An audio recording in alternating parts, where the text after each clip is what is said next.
అవునండి. ఎందుకంటే శక్తిపాతం అనేది మన లోపల కూడా శక్తి ఉన్నది. మనం కూడా శక్తి స్వరూపులమే. మన మన మనల్ని మించినటువంటి శక్తి ఎక్కడా లేదు అనే విషయాన్ని మీరు ఎప్పుడు గ్రహించారు? ఎప్పుడంటే లోపల శక్తి ఉంటదనేది నాకు ఒక 1½ ఇయర్ పట్టింది నాకు. సాధనలో. సాధనలో మనకింత శక్తి ఉంటదా అనేది ఎప్పుడంటే నాకు వెన్నెముక ఎప్పుడైతే సెట్ అయిపోయిందో, బాడీ అంతా సెట్ అయిపోయింది, నన్ను నేను క్షమించుకోవడము, ఈ యాక్సిడెంట్ వల్లనే నా పరిస్థితి ఇలా అయిపోయింది, ఎప్పటికప్పుడు నన్ను నేను నిందించుకోవడము, ఇది వరకు జరిగేది. తర్వాత నన్ను క్షమించుకున్నాను నేను. ఒక క్షమాపణ అనేది నాకు రావడము, కృతజ్ఞత నాకు నేను చెప్పుకోవడము, అందరిలో అంటే ఇంట్లో కూడా కొన్ని సందర్భాలలో ఎన్నోసార్లు మనం కోపించుంటాం కదా. ఫ్యామిలీ అన్నప్పుడు అందరు వినాలన్న రూల్ ఏం లేదు. ఎవరిని చూసినా కోపం రావడం ఇవన్నీ ఉండేది. కానీ ఈ కోపము, ద్వేషము అన్నీ నా లోపలనే ఉన్నాయి. కానీ ఎప్పుడైతే నాకు ఈ శక్తిని ఎప్పుడైతే ఫీల్ అయ్యానో, నాకు ప్రేమతత్వము అంటే ప్రేమించే తత్వం రావడము, నన్ను నేను సెల్ఫ్ లవ్ చేసుకోవడము, నా మీద కాన్ఫిడెంట్ రావడము, క్షమించడము, ఇవన్నీ నన్ను నేను ఫస్ట్ చేసుకున్నా. అప్పుడు నాకు శరీరం అంతా సహకరించినట్టు అనిపించడం కాదు, రియల్గా జరిగింది అదే.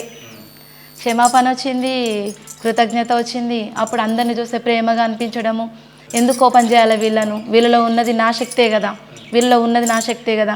అంటే ఈ శక్తిని కూడా ఎట్లా ఫీల్ అయిందంటే,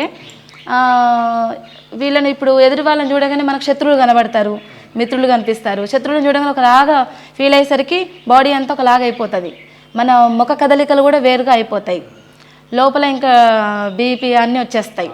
అయితే అలా కాకుండా నేను ఏం చేశానంటే, పొద్దున్న లేస్తే నా గురువుగారిని తలుచుకుంటాను. నా ఫోటో పైన స్క్రీన్ పెట్టేసుకున్నాను గురువుగారి ఫోటో. ఎందుకంటే గురువుగారిని నేను ఎప్పుడు తలుస్తాను కనుక, గురువుగారే పరాశక్తి ఒకటి అనుభవంలోకి వచ్చింది నాకు. ఆత్మకి స్త్రీ పురుషుడు భేదం లేదు. నాకు గురువుగారు ఒక పరాశక్తి రూపంలాగా దర్శించడం వల్ల దాన్ని ఫీల్ అయ్యి స్క్రీన్ పైన పెట్టేసుకున్నాను, ఇంట్లో ఫోటో పెట్టేసుకున్నాను, హాల్లో ఒకటి పెట్టేసుకున్నాను. ఎప్పుడు మనం ఫోన్లో ఒక మెసేజ్ వస్తే ఫోన్ను చూస్తాము, గురువుగారి రూపాన్ని చూస్తున్నాం. ఇంకా ఎవరిని చూసినా ఒక గురువుగారు ఉంటే ఎలా ఉంటాం. నిజంగా ఇంటికి ఇప్పుడు ఎవరైనా వస్తారు, ఆ చుట్టాలు వస్తే ఒకలాగా, వాళ్ళు పోగానే మనం ఇష్టం వచ్చినట్టుగా ఉంటాం. ఇష్టం వచ్చినట్టుగా ఉండడమే నిజమైన వ్యక్తిత్వం స్థితి, నిజమైన స్థితి. దానికి ఏ పేరైనా పెట్టుకోవచ్చు. కానీ ఎప్పుడు గురువుగారు ఇంట్లో ఉన్నారనే భావన వచ్చింది నాకు. మరి గురువుగారు ఉంటే ఎలా ఉండాలి నేను? పిల్లల్ని తిట్టడం, కొట్టడం, అట్లాంటివి చేయడము, వాళ్ళని ఇబ్బంది పెట్టడం అలా లేదన్నట్టు. ఇంకా ఎప్పుడు అబ్జర్వ్ చేస్తున్నారు, నన్ను ఎవరో అబ్జర్వ్ చేస్తున్నారు, వాళ్ళు ఎవరో కాదు, నా అంతరాత్మే అనే భావన నాకు కలిగినప్పుడు ఒక కొటేషన్ రాసుకున్నాను నేను. నా అంతరాత్మే నా బాహ్య గురువు అనే ఒక పదము నాకు లోపల రావడం, అదొక మెసేజ్ రాసుకున్నాను నేను. అట్లా ఓన్ మెసేజెస్ కొన్ని వచ్చినాయి అన్నట్టు. తనని ఒక శక్తిగా ఫీల్ అయ్యాను, ఆది పరాశక్తి అనేసి. అందరూ అంటే ఇప్పుడు దేవతలకి రూపం లేదు, అంతరాత్మకి రూపం లేదు. నువ్వు ఏ భావనతో కొలిస్తే ఆ భావనతో, విష్ణుమూర్తి అంటే విష్ణుమూర్తి, కృష్ణుడు అంటే కృష్ణుడు, లక్ష్మి అంటే లక్ష్మి, అంతే కదా. మనం ఇచ్చుకున్న రూపాలే తప్పించి ఆ దేవతలకి ఒక ఎనర్జీ, ఈ విశ్వమంతా ఒక శక్తితో నిండి ఉంది, శక్తితో పనిచేస్తుంది. అలాగే మన శరీరంలో కూడా శక్తియే అనేది భావన వచ్చిందండి నాకు. మరి అంతరాత్మ ఎట్లా కనెక్ట్ అవుతుంది మనకి? అంతరాత్మ కనెక్ట్ అవుతుంది, సబ్కాన్షియస్ మైండ్ అంటాము, ఎన్నో అంటాము. కానీ బాహ్య గురువును ఎప్పుడైతే దర్శనం చేసుకున్నానో, బాహ్య గురువు చెప్పిన మంత్రాన్ని ఎప్పుడైతే ఉచ్చరించానో, నా మనసు అంతర్ముఖం అయిపోయింది. అంటే ఇక బయట తిరగట్లేదు, ఇరుగు పొరుగు ఆలోచనలు రావట్లేదు, ఫ్యూచర్ ఎట్లా, నా భవిష్యత్తు ఎట్లా అనేది ఒక ఆలోచన లేదు. ఉన్నంతలో నాకు భగవంతుడు ఇస్తున్నాడు. భగవంతుడు ఎవరో కాదు, ఆ భగవంతుడు నా గురువు నేను. అంటే ఇక్కడ భగవంతుడు, గురువు, శిష్యుడు ముగ్గురు ఒకటే. ఇక్కడ మీరు కూర్చున్నారు చూడండి, ఆ ప్లేస్లో కూర్చున్నది నేనే, కాకపోతే నీ రూపం వేరు, నీ వ్యక్తిత్వం వేరు. కానీ తత్వం లోపల ఒక శక్తి మాత్రము నేనే అక్కడ కూర్చొని ఇక్కడ ప్రశ్నించుకున్నట్టుగా అనిపిస్తుంది. వినేవాళ్ళు, చూసేవాళ్ళు, మాట్లాడేవాళ్ళు, ప్రశ్నించేవాళ్ళు, ఆన్సర్ చెప్పేవాళ్ళు అందరూ ఒకటే. అది అంత లోపలికి రావాలి, 100% వచ్చినప్పుడే ఎదుటి వాళ్ళని మనం యాక్సెప్ట్ చేస్తాం అనే భావన నాకు వచ్చిందండి. అప్పుడు ఈ శక్తి, మరి మన లోపల ఇంత శక్తి ఉంది కదా, ఈ శక్తి ద్వారా ఈ సమాజానికి, ఈ లోకానికి, లేదంటే బాధల్లో ఉన్న వాళ్ళకి మనం ఏదైనా సహాయం చేయాలి అని మీకు ఎప్పుడు అనిపించిందండి? ఏదైనా సహాయం చేయాలనిపించిందంటే, మనకు ఈ కరోనా సమయంలో నాకు దీక్షాధికారం వచ్చింది. ఆ టైంలో కూడా ఈ శక్తిని ఎట్లా ఉపయోగించాలనేది నాకు తెలియదు. బట్ మా గురువుగారు మనకు దీక్షలు ఎట్లా ఇవ్వాలనేది మాకు నేర్పిస్తారు. అదొకటే తెలుసు నాకు. ఇంకా దాన్ని ఇంకెట్లా అప్లై చేయాలని తెలియదు. కాకపోతే సంకల్పం దృఢంగా చేస్తాం, అంటే ఏకాగ్రతతో చేస్తాం కనుక ఏది అనుకుంటే అదే అన్నట్టు. నేను అనుకున్నాను అన్నట్టు, ఈ ఎనర్జీ ఇంత వస్తుంది కదా, మరి ఈ శక్తి అంతా ఎక్కడ పోతుంది? కళ్ళ నుండి వస్తుంది. ఇప్పుడు మనం ధ్యానానికి కూర్చున్నప్పుడు 2 కళ్ళు మూసుకొని కూర్చున్నప్పుడు మనకు ఒక ఎనర్జీ ఫామ్ అవుతూ ఉంటుంది.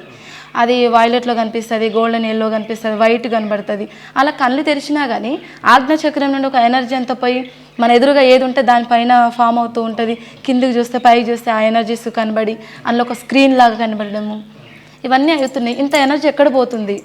ఇదంతా ఇంకా దేనికి, ఎట్లా? మనకు ఎంతోమంది అనారోగ్యంతో అడుగుతుంటారు నన్ను, ఇదంతా ఎట్లా అంటే ఏం లేదు, వీళ్ళంతా కూడా ఓన్లీ ఆరోగ్యం కోసమే తీసుకుంటాము అనే భావన ఉండకూడదు. ఇది ఒక ముక్తి మోక్ష మార్గము. ఈ ప్రయాణంలో ఇక్కడ మనకు స్పిరిచువల్ లైఫ్ అంటే ఆధ్యాత్మికము భౌతిక జీవితము 2 వేరు కాదు, ఈ 2 ఒకటే వే. కాకపోతే జనాలు ఏంటంటే ఒక 50 ఏళ్ళు 60 ఏళ్ళు వచ్చిన తర్వాత ఈ సాధన చేయాలి, దేవుణ్ణి తెలుసుకోవాలి, ఇప్పుడు ఏం పడిపోయింది మాకు, ఇంతవరకే ఉంటుంది అన్నట్టు. అయితే అది కాదన్నట్టు. ఇది శరీరం సహకరించినప్పుడే మనము దీన్ని తెలుసుకొని ఎవరంతల వాళ్ళము అనుభవిస్తూ భౌతిక జీవితంలో కూడా ముందుకు పోవచ్చు. అంటే ఇప్పుడు ఏ సాధన చేయాలన్నా, అంటే ఈ జనరేషన్ వాళ్ళకైతే కొన్ని గోల్స్ ఉంటాయి, కొన్ని లక్ష్యాలు ఉంటాయి. లక్ష్యం లేని మనం ముందుకు పోము. ఎక్కడేసిన గొంగడి అక్కడే ఉందన్నట్టుగా ఏ లక్ష్యం లేని మనం ముందుకు పోము. మరి వాళ్ళ గోల్స్ రీచ్ అవ్వాలంటే ఏం చేయాలి? వాళ్ళకంటూ కొన్ని సాధన ఉండాలి, కానీ మనసు ఏకాగ్రత కావాలి. దాని మీద సాధన. అది ఏకాగ్రత కావాలంటే ధ్యానం చేయాలి. దానికి ఒక పేరు, ఒక వస్తువు కానీ విషయం కానీ మనం కొన్ని సాధించుకోవాలన్నా మనం ధ్యానం చేయాలి. ధ్యానం అంటే ఏంటి? దాని మీద ఫోకస్ చేయడము. ఫోకస్ చేస్తేనే అది వస్తుంది. ఇప్పుడు ఒక మనిషిని నువ్వు కలవాలనుకుంటావు, ఇవాళ ఒక మనిషిని కలవాలనుకుంటావు, వాళ్ళ గురించి ఆలోచనలు, వారికి సంబంధించిన విషయాలే మన లోపల మనసులో మెదులుతూ ఉంటాయి. ఆటోమేటిక్గా ఈవినింగ్ వరకైనా వాళ్ళని కలుస్తాం. వాళ్ళన్న మనల్ని చేరుతారు, మనమన్న వాళ్ళని చేస్తారు, ఫోన్ అన్న చేస్తారు కనీసం. అలాగే మన గోల్స్ కూడా ఒక దాని మీద కాన్సన్ట్రేషన్. ఒక గురువుగా నా దగ్గరకు వస్తారు, నేను చెప్తాను, చెప్తే వాళ్ళు దాని మీదనే ఫోకస్ పెడతారు. ఆటోమేటిక్గా వాళ్ళ ప్రాబ్లమ్స్ నుండి బయటపడతారు. ఈ దీక్ష తీసుకున్న తర్వాత కూడా హెల్త్కి సంబంధించి ఒక 10 నిమిషాలు చేసుకోమని చెప్తాను నేను. కొన్ని బ్రీతింగ్ ఎక్సర్సైజ్ చెప్తాను దీంట్లోనే, కొన్ని మెలకువలు. ఎందుకంటే మనకు ఈ బాడీ కరెక్ట్ ఉంటేనే మనం ఏదైనా సాధించగలం. ఆధ్యాత్మికంగా ముందుకు పోవాలన్నా, భౌతిక జీవితాన్ని మనం ఉద్ధరించుకోవాలన్నా, మనని మనం ఉద్ధరించుకోవడానికే మనం భూమి మీద పుట్టినాం, ఎవరిని ఉద్ధరించడానికి రాలేదు. ఇంకా ఇతరుల్ని ఉద్ధరించాలి అని అనుకుంటే ఆ భగవంతుడే మనల్ని ఎంచుకుంటాడు. నేను ఒక మీడియేటర్గా చేస్తున్నాను, ఇది ఒక గురు సేవ చేస్తున్నాను, ఈ బాడీ కదిలి ఇవన్నీ చేస్తుంది అనే భావన నాకు ఉంటుంది. మనము దీన్ని అనారోగ్యానికి అంటే జబ్బులు పోతాయి, ఇప్పుడు నాకున్న బాధ పోయిందా లేదా, నేను కేవలం దానికోసమే అనుకున్నాను, కానీ అలా కూడా అనుకోవద్దు అని నాకు తెలిసింది. ఇది ఎంతో గొప్ప విద్య, దీన్ని దేనితో పోల్చడానికి లేదు. అలాంటిది మనం చిన్న చిన్న వాటికి, కోరికలకు, పెళ్ళిళ్ళకు, జాబులకు దీనికి వినియోగించాల్సిన అవసరం లేదు. కేవలం గురు ధ్యానం చేయి. నువ్వు కేవలం గురువు ఇచ్చిన మంత్రము, గురు ధ్యానం ఆజ్ఞాచక్రంలో నీ మనసును పెట్టి ధ్యానం చేసినంత మాత్రాన నీకు గురువు, ఆ భగవంతుడు గురు రూపంలో నీకు ఎన్నో ఇస్తాడు. అన్నీ నీ దగ్గరకు వస్తాయి, నువ్వు వెళ్ళే దగ్గరికి వెళ్తావు, నీ దగ్గరకు వచ్చేటివి వస్తాయి.